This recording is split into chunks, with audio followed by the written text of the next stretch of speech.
xadgudubka Yuhuuda ee dhulka Falastiin maalmihii la soo dhaafo dhan ay ku waday waxay caqliyada dad badan ay ku dhalisay inay isweydiiyaan waa kuma Yuhuuda taariikh cinkee ah ayay leeyihiin maxay mar walba dhulka ay u fasahaadiyeen muuqaalkanise waxaad ku arki doontaa taariikhda asalka ah ee Yuhuuda halka ay ka imaadeen iyo sida ay weligoodii ahaan jireen ilaa aas-aaskii Sionismka dhalashada Yahuudnimadu waxa ay ku dhisan tahay hooyada qofka haddii marba hooyadiisu ay tahay mid Yahuuda waxaa loo aqoonsadaa canugaasina in Yahuud uu yahay aabbaha dhankiisu ma ay fiiriyaan Yahuudismku diinta iyo isinkaba maanta way isku qasmeen ilaa heer ay isku arkaan iyaga in ummadaha caalamka oo dhan ay ka duwan yihiin oo ay ka sareeyaan Yahuudnimadu waa mid loo dhashto oo keliya taariikhda asalkoodiina waxa ay ka soo bilaabanaysaa Ibraahim calayhi salaam markii uu Alle u amray in dhulka Kancaan uu dego Nabi Ibraahim calayhi salaam qoyskiisii waxa uu dejiyay dhulka Kancaan Allana waxa uu Ibraahim u ballan qaaday inuu ka soo farcin doono ummada ballaaran dhulkani barakaysanna Alla waxa uu u ballan qaaday in Ibraahim uu siin doono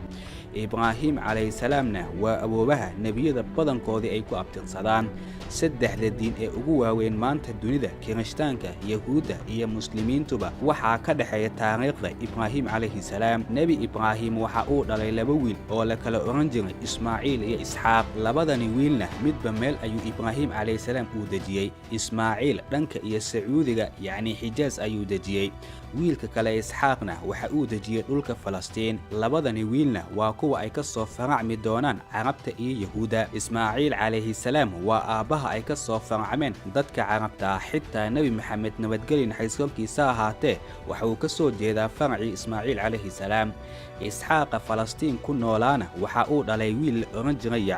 Yacquubna waxaa sidoo kale loogu naanaysi jiray Israa'iil xitaa kitaabka Qur'aanka Kariimka meelaha qaarkood marka uu Yacquub calayhi salaam uu ka hadlayo magaca Israa'iil ayaa loogu yeeraa Israa'iilna waa Yahuuda maanta yacni reer bani Israa'iil oo micnaheedu uu yahay wiilashii Yacquub ama wiilashii Israa'iil halkani ayayna Yahuuda ka soo faracmatay dadka Carabta iyo Yahuuda si guud marka loo fiiriyo laba wiil oo isla dhalatay Isxaaq iyo Ismaaciil ayaa kala dhalay haddaba halkani marka ay xaaladdu marayso Yacquub yacni Israa'iil waxa uu dhalay 12 wiil 12kani wiilna mid ka mid ah waxaa la oran jiray Yuusuf waana nabiyullaahi Yuusuf calayhi salaam Yuusuf walaalihiisu marka ay xumeeyeen isaga oo addoon la kala iibsanaya ah waxaa laga iibiyey boqor xilliga dhulka Masar ka talin jiray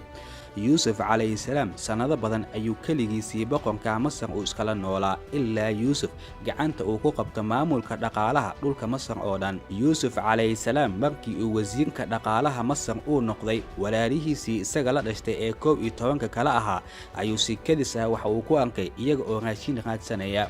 markaas ayaa ugu dambeyn xaaladda dhibka badan oo ay ku sugan yihiin markii uu arkay Yuusuf waxa uu amray qoyska oo dhan macala aabihiisii Yacquubka ahaa yacni Israa'iil in dhulka Masar uu keeno 12kani wiil iyo 72 qofood oo kale ayaa gacanta Yuusuf calayhi salaam waxa ay ku soo degeen dhulka Masar halkaasi ayayna ka bilaabeen nolol aad u fiican in ay ku noolaadaan Yuusuf calayhi salaam markii uu dhintay kadib sheekadu way isbedeshay boqorka xukunka qabsaday yacni Fircawnkii xilligaasi waxa uu ahaa qof aad u dhib badan dadka Yahuuda ee dhulka Masar Yuusuf calayhi salaam uu soo dejiyay waxa uu bilaabay in adoomo uu ka dhigto shaqooyinka tan ugu adagna in iyaga uu ku shaqeeyo guud ahaan Masar waxa ay noqdeen Yahuuda dadka ku jira kaalmaha ugu hooseeya 400 oo sano ayayna gumaysigii faraacintii Masar Yahuuda ay ku dhex jireen ilaa ugu dambeyn Alle uu u soo diray mid badbaadiye ah Muusa calayhi salaam Muusa calayhi salaam waxa uu ku guuleystay ugu dambeyn in Yahuudani dhulka Masar inuu ka soo saaro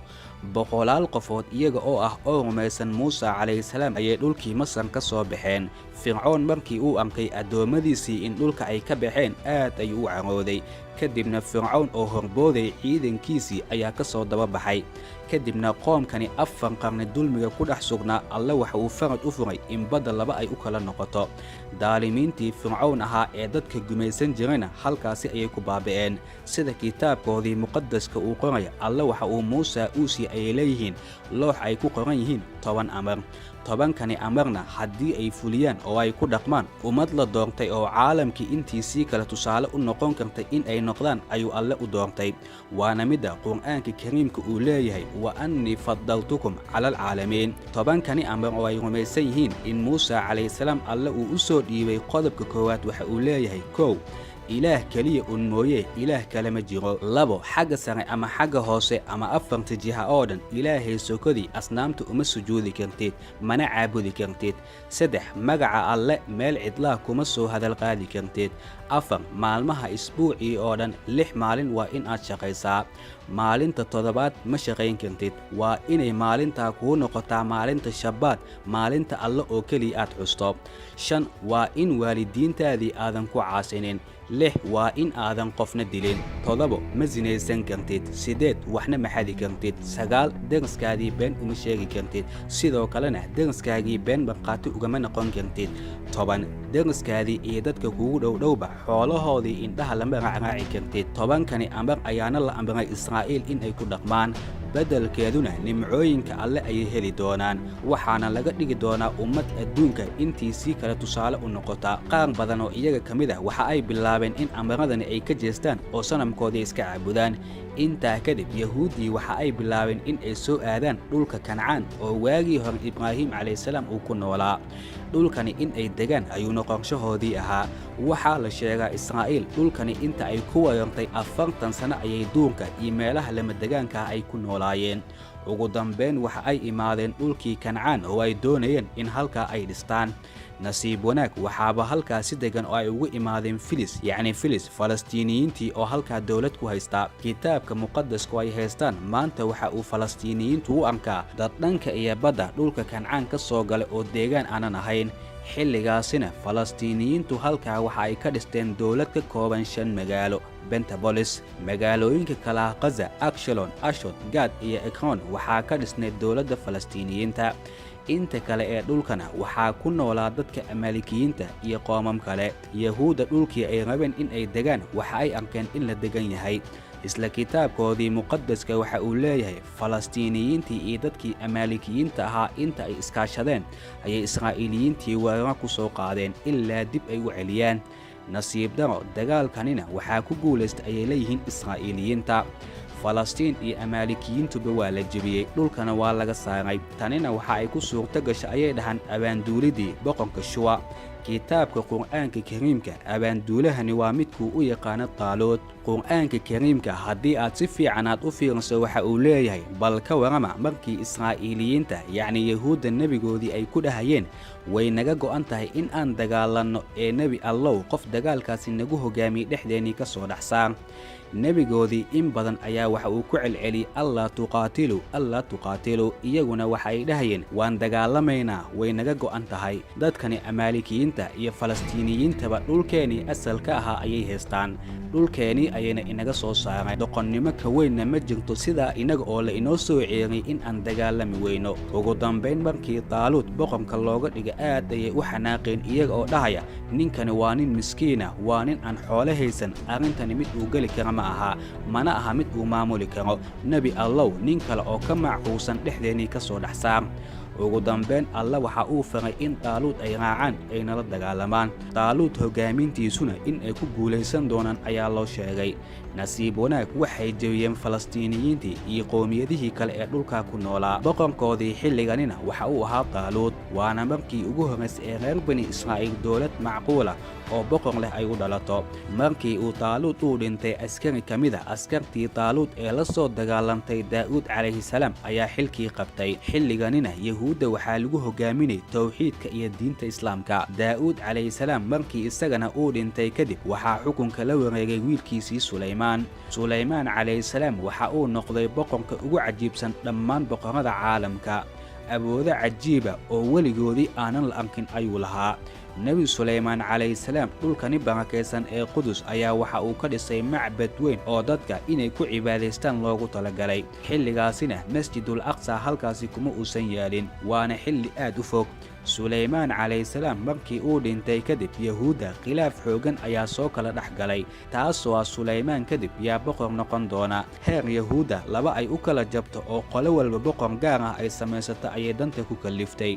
Yuhuuda koonfureed iyo Yuhuuda waqooyi ayayna u kala baxeen. Laba boqortooy oo dad isku wada af ah oo isku wada rumaysad ah ay maamulaan ayaana halkaa ka dhalatay. Yuhuuda koonfureed waxa ay haysteen macbadka Qudus dhulkaasi oo dhan, halka Yuhuuda waqooyina wax taariikh ah aysan lahayn. Khilaafka iyo kala jabka Yuhuudanina waxaa arkay xilliga dowladihii ugu waaweynaa. Laba dowladood ayaa ku soo duushay. Yuhuudii koonfureed boqorka Baabiyon ayaa ku soo duulay. Yuhuudii koonfureed oo dhan inta uu burburay ayuu weliba macbadkii Sulaymaan dhulka uu ku daray. Yuhuuda waqooyina Asriyiintii ayaa ku soo duulay, waxa ayna qabsadeen dhulkaasi oo dhan. Dowladnimada ama boqortooyadii Yuhuudana halkaasi ayay ku soo ciribtirmatay. Sanado kadib Iiraan yacni Falastiin ayaa waxay u soo hiiriyeen Yuhuudan in dhulka laga qabsaday, dowladnimadoodiina la burburiyay. Xilligani Iiraan waxa ay ahayd dowlad xoog badan, waxa ayna labada qaybood oo Yuhuuda u kala qaybsaneed oo dhan ay ka saartay Asriyiintii iyo Baabiyon. Kadibna Yuhuuda waxa ay u ogolaatay in si tartiib ah dowlad ay u dhistaan, ban kalena inaysan isqaybinin. Waxa ayna dhisteen intaa kadib macbadkii Sulaymaan. Iyaga agtoodii macbadkani waxa uu ka yahay sida Kacbada inaga ay inoo tahay oo kale. Weliba waxa ay rumaysan yihiin sanduuqii ballanta ee amarada 10 ahaa ee Muuse calayhi salaam in macbadkani uu ku dhex jiro. Xilligaasina macbadka ayuu ugu jiray, laakiin duulaanadani lagu soo qaaday kadib in sanduuqaasi ballanta in laga xado ayay rumaysan yihiin. Maalinta ay noqoto in dib sanduuqaasi u heli doonaan ayayna rumaysan yihiin. Marka kolkan Yuhuuda dowlad ay dhisteen, waxaa arkay dowladii weyneed xilliga ee Roma. Markaas ayaa ciidankii Roma waxa uu dagaal ku soo qaaday Yuhuuda. Dhulka oo dhanna maamulkii imbaratoorka ee Roma ayuu xilliga hoos imaanayay. ciidankani Roomaanka heer waxa ay gaareen dadkani Yuhuuda ay ka mamnuucaan in kitaab Tawraad oo dhan inay akhriyaan. Qofkii lagu arkana kitaabka Tawraadka in la ganaaxi doono ayay amreen. Ciidankii Roomaanka inta ay halkaasi ay ka talinayeen waxa uu Ilaahay u soo diray Ciise calayhi salaam. Maryama ayaa meel cidla waxa ay ku dhashay mucjizada Rabbi Ciise calayhi salaam. Yuhuudu waxay u arkaysay Ciise calayhi salaam sida ay rumaysan yihiin Masiixa badbaadin doona oo ciidankani Roomaanka dib uga xorayn doona.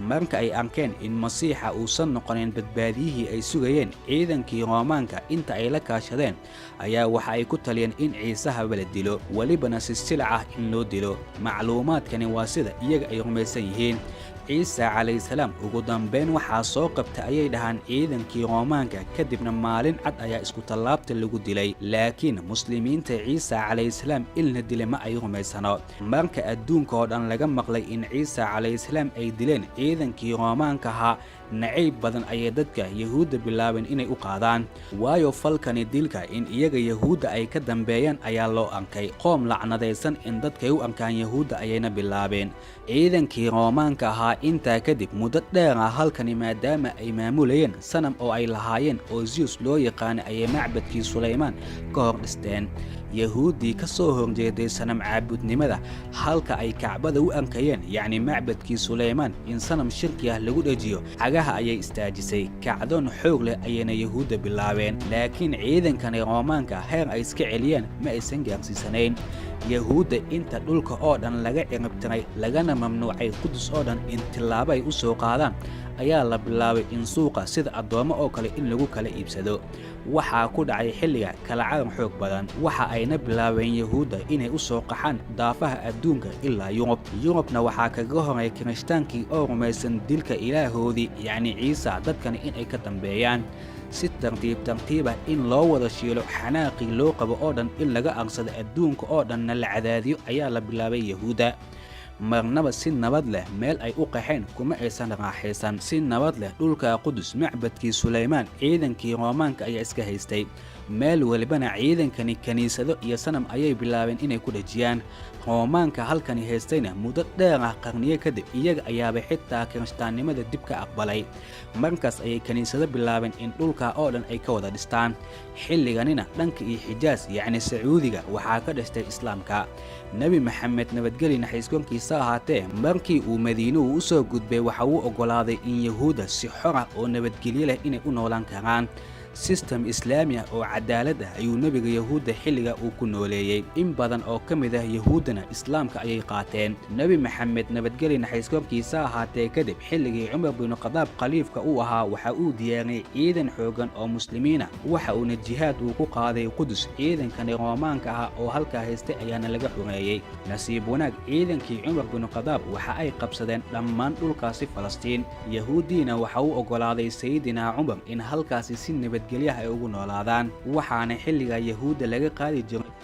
maalkoodii iyo naftoodiiba. dowladda Cumar bin Khadaab ayaa u damaanad qaadaysay in wax dhib ah uusan ku imaan karin. waxa ayna Yuhuuda bilaabeen marxalad nolol fiican oo islaami ah in ay ku noolaadaan. amnigoodiina aad ayaa loo xoojiyey. qarniyo kadib waxaa ugu dambayn soo gaaray dowladdii Cuthmaaniyiinta, waxaana Yuhuuda loo dhisay iskuulo, goobo caafimaad, waxaana loo ogolaaday in xuquuq ay leeyihiin. intani oo dhanna Yuhuuda waxa ay hoos imaanaysay maamulka dowladaha kale. dadkani Yuhuuda xilligii Suleymaan calayhisalaam ayaa dowlad oo dhan iyaga ay maamulaan ugu dambaysay. kadibna gumaysi iyo rafaad iyo dowlad muddo kooban kadib burburta ayay dhex galeen. Cuthmaaniyiinta markii ay burbureen kadib, Yuhuuda qaarkood ee Yurub ku soo barbaaray waxna ku soo bartay, waxaa ku dhashtay fikra intani kadib in dadka Yuhuuda la mideeyo loona sameeyo dowlad ay u madax bannaan yihiin, waxaana la bilaabay fikirka Sionismka. halkanise ha inoo joogto. waa inoo qaybta labaad iyo taariikhda qarsoon ee Yuhuuda.